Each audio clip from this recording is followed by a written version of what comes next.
সুপ্রভাত। শীতের সকালে আমি নন্দিনী সিটিএন টিভির অনন্য প্রয়াস বর্ণে ছন্দেতে আপনাদের সকলকে স্বাগত জানাই। আজকের সকালটা একটা ছোট্ট বাচ্চার গান দিয়ে আমরা শুরু করব। ওর নাম বেদত্রয়ী মণ্ডল। বেদত্রয়ী এসেছে হাওড়া জেলা থেকে। হাওড়ার মেয়ে, ছোট্ট মেয়ে, যার সঙ্গীত জীবন আরও সুন্দর হোক এই আশা নিয়ে আজকে আমি বেদত্রয়ীকে বলবো আমাদের এখানে আমাদের দর্শক বন্ধুদের গান শোনানোর জন্য। বেদত্রয়ী, কেমন লাগছে তোমার? ভালো লাগছে। আমরা চলে যাব বেদত্রয়ীর গানে। মনে করি আসামে যাব, জোড়াহা পুঙা টুঙাইব, বাবু বলে কাম কাম, সাহেব বলে ধরিয়ান, ওই সাদার বলে নেব পিঠের চাম, হে যদুরাম ফাঁকি দিয়া চলাহিলি আসা।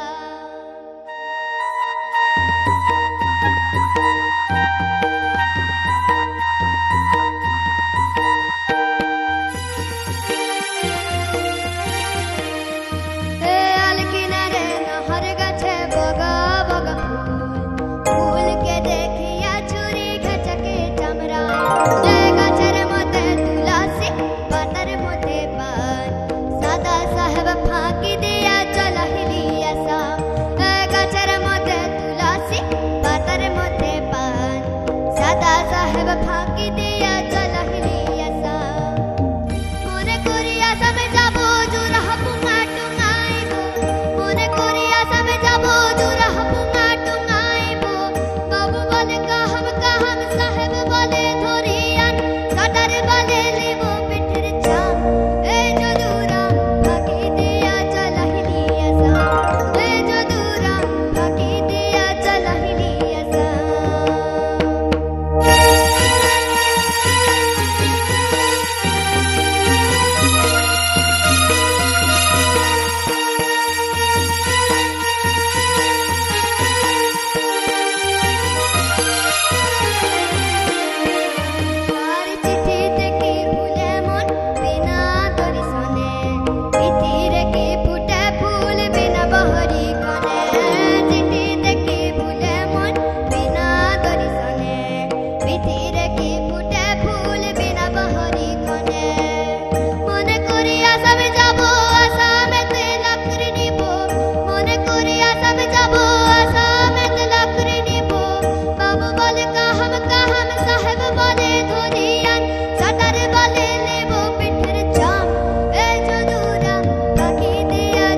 সুন্দর শুনলাম আমরা। আমরা যাব এবার ওর পরের গানে, পরেরটা রবীন্দ্রসঙ্গীত। আমরা এবার শুনবো বেদত্রয়ীর রবীন্দ্রসঙ্গীত। ফাগুন হাওয়ায় হাওয়ায় করেছি যে দান, তোমার হাওয়ায় হাওয়ায় করেছি যে দান, আমার আপন হারা প্রাণ, আমার বাঁধন ছেঁড়া প্রাণ, তোমার হাওয়ায় হাওয়ায় করেছি যে দান, তোমার হাওয়ায় হাওয়ায় করেছি যে দান, তোমার অশোকে কিংসুকে অলক্ষ রং লাগলো আমার অকারণের সুখে, তোমার অশোকে কিংসুকে অলক্ষ রং লাগলো আমার অকারণের সুখে, তোমার ঝাউয়ের দোলে মন মরিয়া ওঠে আমার দুঃখ রাতের গান, তোমার হাওয়ায় হাওয়ায় করেছি যে দান, ফাগুন হাওয়ায় হাওয়ায় করেছি যে দান।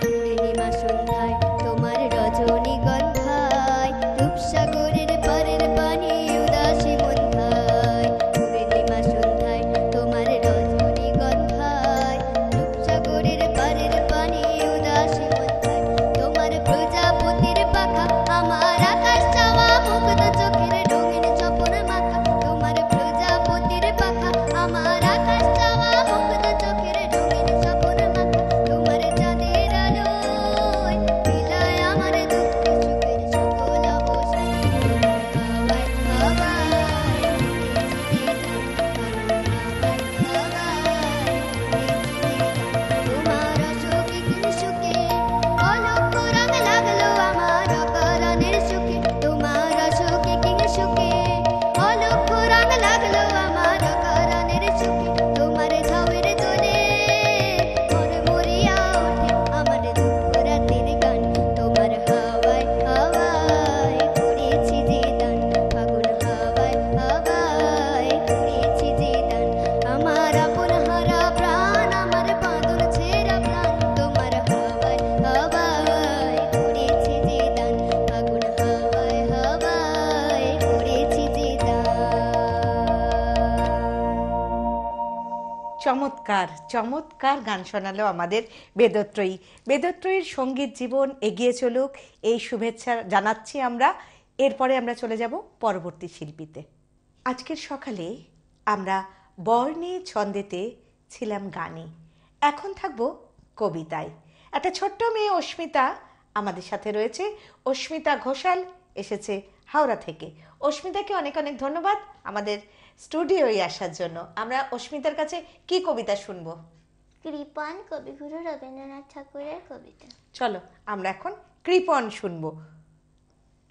নমস্কার। কবিগুরু রবীন্দ্রনাথ ঠাকুরের কবিতা কৃপণ। আমি ভিক্ষা করে ফিরতেছিলেন গ্রামের পথে পথে, তুমি তখন চলেছিলে তোমার স্বর্ণ রথে, অপূর্ব এক স্বপ্ন সম লাগতেছিল চোখে মম, কি বিচিত্র শোভা তোমার, কি বিচিত্র সাজ। আমি মনে ভাবতেছিলাম এ কোন মহারাজ, আজি শুভক্ষণে রাত পোহালো, ভেবেছিলেম তবে আজ আমারে দ্বারে দ্বারে ফিরতে নাহি হবে, বাহির হতে নাহি হতে কাহার দেখা পেলেম পথে, চলিতে রথ ধন ধান্য ছড়াবে দুই ধারে, মুঠা মুঠা কুড়িয়ে নেব নেব ভারে ভারে।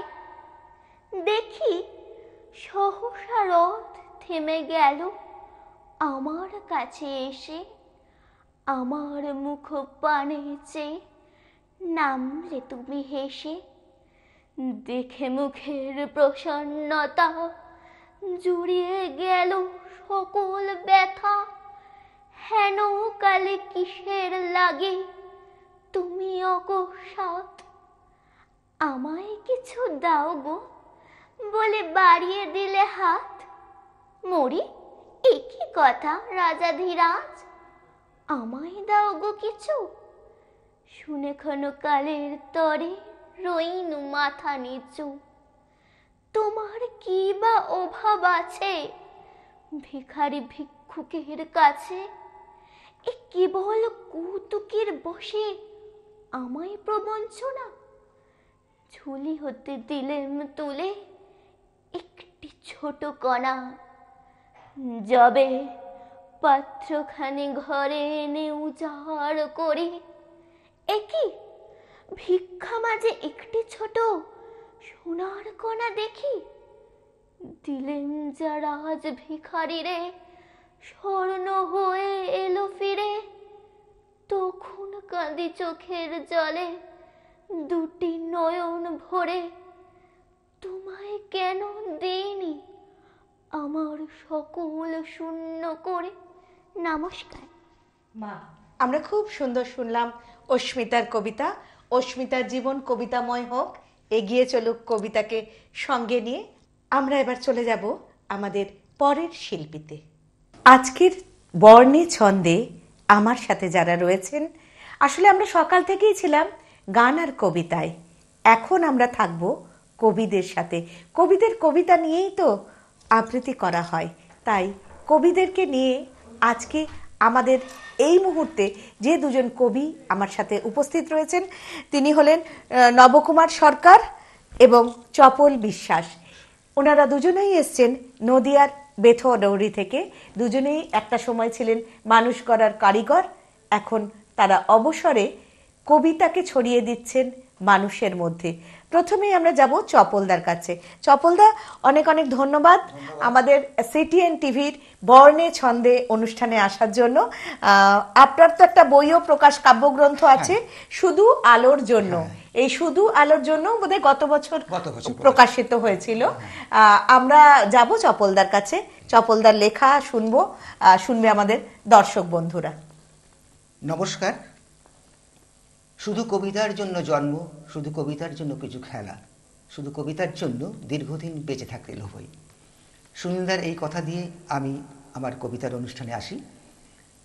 গাছ, একটা গাছ বড় হয়, তারপর নতজানু হয়ে মাটিকে বলে আমাকে জল দাও। দুহাত আকাশে তুলে চিৎকার করে বলে সূর্য আমাকে আলো দাও। সবুজের বুকে সোনালি স্বপ্ন নিয়ে বেঁচে থাকতে চাই দীর্ঘদিন। এখন পাতা ঝরছে, বয়স বাড়ছে, পাতা ঝরছে, বয়স বাড়ছে।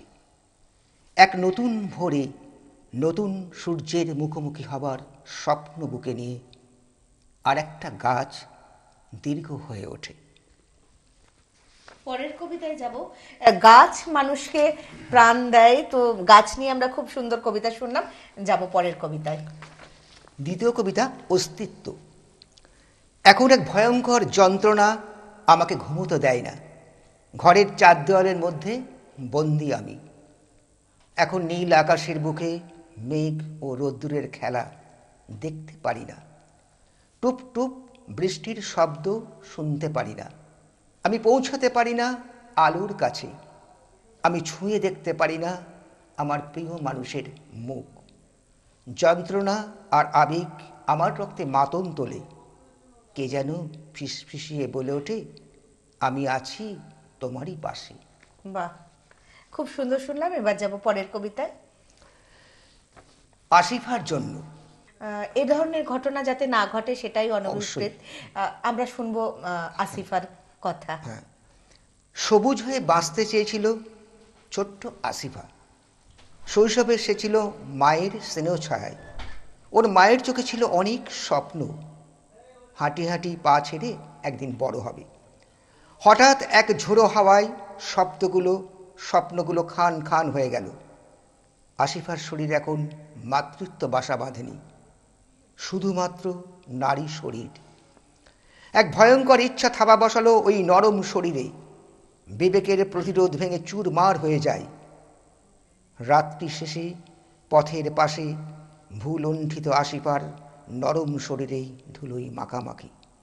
সেদিন সাক্ষী ছিল ভোরের তারা আর রাতজাগা পথের কুকুর। আধবোজা চোখ দুটো খোলা আকাশের দিকে সবুজ হয়ে বাঁচতে চেয়েছিল ছোট্ট আসিফা। স্নায়ুর জড়তা ভেঙে এক অস্ফুট আওয়াজ বেরিয়ে এলো, প্রতিবাদী কণ্ঠস্বর। কেন কেন আমায় এনেছিলে এই ধর্ষিতা পৃথিবীতে? তারপর নীরব স্নায়ুতন্ত্র, নীরব আসিফা। বাহ, খুব সুন্দর শুনলাম। সত্যি তো এইভাবেই বোধহয় নীরব হয়ে যায়, কিন্তু কবিদের লেখনীতে থেকে যায় তারা চিরকাল। এরপরে আমরা কি কবিতা শুনবো? আরেকটি ছোট্ট কবিতা, প্রেমের কবিতা একটা আমি শোনাই। আচ্ছা। বিষয় যন্ত্রণা। কিছুতেই মনে রাখতে পারি না সেই নারীর মুখ, কিছুতেই মনে রাখতে পারি না নিজেকে, কিছুতেই মনে রাখতে পারি না অতীতের যন্ত্রণাগুলোকে, কিছুতেই মনে রাখতে পারি না সেই নক্ষত্রহীন রাতকে। অন্ধকার জলকল্লোলে বেজে যায় স্টিমারের সিটি, বুকের নিচে স্পষ্ট অনুভব করি তপ্ত বালির উপর দিয়ে হেঁটে যাওয়ার তীব্র যন্ত্রণা। বা খুব সুন্দর শুনলাম আমরা চপলদার প্রেমের কবিতা। এরপরে আমরা যাব যার কাছে, নবকুমার সরকার, যার প্রচুর পত্রপত্রিকায় লেখা বেরোয় আমরা জানি, এবং দুজনেই এখন কবিতা কেন্দ্রিক জীবন, তাই তো নবদা? একদম কবিতা কেন্দ্রিক জীবন, কবিতা নিয়েই বেঁচে আছি, যতদিন বাঁচবো কবিতাকে নিয়ে বাঁচবো। সেই কবিতার জন্যই কিন্তু দাদা অত দূর থেকে ছুটে আসেন আমাদের ডাকে। যখনই আমরা ডাকি, অন্তত আমি ডাকলে তো দাদাকে পাই, এটা অবশ্যই সবসময় দেখেছি। দাদা, যাব, প্রথম শুনবো কোন কবিতা? আমি সেই মানুষ, কবিতার নাম। আচ্ছা, তো লিখেছি আমি, পড়ছি। আমি সেই মানুষ, হ্যাঁ আমি সেই মানুষ, যার শিরায় শিরায় প্রতি মুহূর্তে সঞ্চালিত হয় সূর্যের শরীর থেকে চুঁইয়ে পড়া অমৃত রস, যার বিন্দু বিন্দু ঘাম থেকে জন্ম নেয় বিপ্লব। আমি সেই মানুষ। একদিন শুধুমাত্র মৌতাতের খোরাক হিসাবে যাকে ছুঁড়ে দেওয়া হতো হিংস্র সিংহের খাঁচায়, অথবা ফিনকি দিয়ে রক্ত কত দূর ছিটকে যায় তা দেখার জন্য যার বুকে নির্মমভাবে বিঁধিয়ে দেওয়া হতো সুতীক্ষ্ণ বর্ষা, আর উল্লসিত নরপিশাচদের অট্ট হাসিতে শিউরে উঠত আকাশ বাতাস। আমি সেই মানুষ।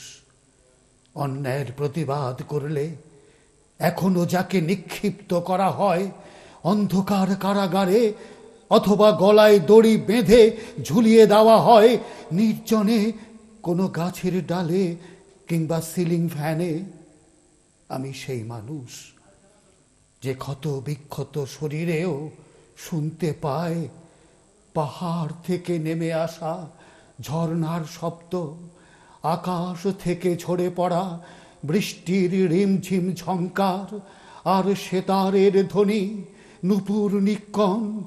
দু চোখ মেলে দেখতে পায় মাঠের পর মাঠ, ধানের শীষে মাতাল হাওয়ার উদাসী নাচন। আমি সেই মানুষ যে কোনো আলোতেই ঈশ্বরকে দেখতে পায় না, অথচ তাকে বাদ দিলেই ঈশ্বর অভুক্ত থেকে যান। আমি সেই মানুষ যে রাতের নির্মল আকাশে ঝলমলে নক্ষত্রদের সাথে মিলে মিশে এক সময় বলে ওঠে, হে ঈশ্বর, আমিও তো নক্ষত্র এক, আমিও তো ঝলমল করে উঠি তোমার সুদৃশ্য অট্টালিকার প্রত্যেকটি ঘরে, তোমার ফুল বাগিচায়, তোমার সাজ সজ্জায়, তোমার পায়ে চলার মোরাম বিছানো রাস্তায়। আমি ঝলমল করে উঠি তোমার সভ্যতার অস্তিত্বের জলসায়। আমি সেই মানুষ, হ্যাঁ আমি সেই মানুষ যে নিশ্চিহ্ন হলে তুমিও নিশ্চিহ্ন হয়ে যাবে। বাহ, ভীষণ সুন্দর। সত্যি তো, আমরা তো মানুষ এরকমই, কখনো আবেগপ্রবণ, কখনো কষ্টে, সবটা নিয়েই আমরা মানুষ। পরের কোন কবিতায় যাব দাদা? একালের অভিমন্যু পরের আচ্ছা, কবিতা। একদম এক সে যুগের অভিমন্যু কিন্তু বেরোতে পারেনি চক্রব্যূহ থেকে, একালের অভিমন্যুরা যদি বেরোতে পারে তাহলে চলুন।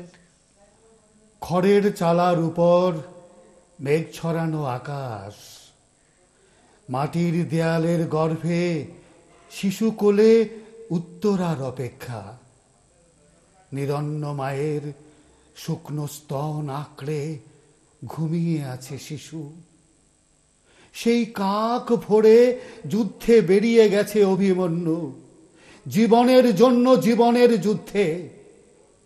যেখানে ক্ষমতা লিপ্সা নেই, যেখানে বীর খ্যাতি নেই, আছে টিকে থাকার আপ্রাণ প্রয়াস। ধীরে ধীরে মুছে যায় সকাল, দুপুর, সন্ধ্যা, কাল পেঁচার পিঠে চেপে রাত্রি আসে। ঝিঝি পোকার ডাক শুনতে শুনতে রাত্রির বয়স বাড়ে। ঘরের পথে পা বাড়ায় অভিমন্যু, পদক্ষেপ মেলে না। রোজ এমনি করেই বাড়ি ফেরে অভিমন্যু, রোজ এমনি করেই শিশু কোলে উত্তরার অপেক্ষা। রোজ এমনি করেই অভিমন্যুর সামনে থেকে হারিয়ে যায় উত্তরা, ওদের শিশু সন্তান। রোজ এমনি করেই, রোজ এমনি করেই, রোজ এমনি করেই কত অভিমন্যু হারিয়ে যাচ্ছে, আবার জন্ম হচ্ছে আরেক ইতিহাসের। এরপরে কোন কবিতায় যাব দাদা? এরপরে আমার কবিতার নাম ও মেয়ে তুই আগুন হয়ে যা। এখন কিন্তু মেয়েদের আগুন হওয়া খুব দরকার দাদা। সেই উদ্দেশ্য কল্পেই, কারণ আমাদের নিজেদেরকেই লড়তে হবে নিজের প্রতিকূলতার বিরুদ্ধে। হ্যাঁ, এই চিন্তাটা মাথায় রেখেই নারী জাতির প্রতি শ্রদ্ধা ও সম্মান আমি দেখি এই কবিতাটি আমি লেখার চেষ্টা করেছি। পড়ছি কবিতাটি। ও মেয়ে শোন, চললি কোথায়? কোন আকাশের নিচে? সবজে নীলের সিথি রেখায় দিগবালিকার পিছে। ও মেয়ে তুই কোন আকাশে উড়িয়ে সাদা ওড়না পাহাড় থেকে নামিয়ে দিলি নিত্য চপল ঝর্ণা। ও মেয়ে তোর চোখের ভিতর নীল সমুদ্র নাচে, শিশির ভেজা তোর ঠোঁটে কি মুক্তরা প্রেম যাচে।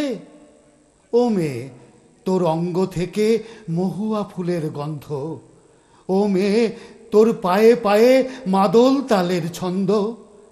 শ্যামলা বরণ ও মেয়ে তুই বাঁধলি কোথায় ঘর? সেথায় সবাই সুখে আছে, কেউ কি নয় পর। রৌদ্র মেঘে কোন মেয়ে তুই খেলিস কানামাছি? হার হাভাতে লোকগুলো কি তোরই কাছাকাছি। ও মেয়ে তোর ভাতের হাঁড়ি ভাতেই দিল ছাই। ও মেয়ে তোর কণ্ঠে নাকি আগুন ঝরে নাই। আগুন রঙা এ পথ ও পথ ঘুরে এসে মা বলছে তোকে, শোন মেয়ে তুই আগুন হয়ে যা। যেরকম ভালো নবদার লেখা, সেরকম ভালো আবৃত্তির ঢঙে কবিতাগুলো পড়া, যেটা আরো মানুষের মধ্যে গেঁথে যায়। নবকুমার সরকার এবং চপল বিশ্বাস দুই দাদাকেই সিটিএন-এর বর্ণে ছন্দের পক্ষ থেকে জানাই অনেক অনেক ধন্যবাদ আমাদের স্টুডিওয়ে আসার জন্য। আমরা আমাদের অনুষ্ঠান বর্ণে ছন্দে এখানেই শেষ করছি। সঙ্গে ছিলাম আমি নন্দিনী। দেখতে থাকুন প্রত্যেক শনিবার সকাল 9টায় সিটিএন-এর অনন্য প্রয়াস বর্ণে ছন্দে। যারা অনুষ্ঠানে অংশগ্রহণ করবেন নিচে স্ক্রলে যোগাযোগ করবেন।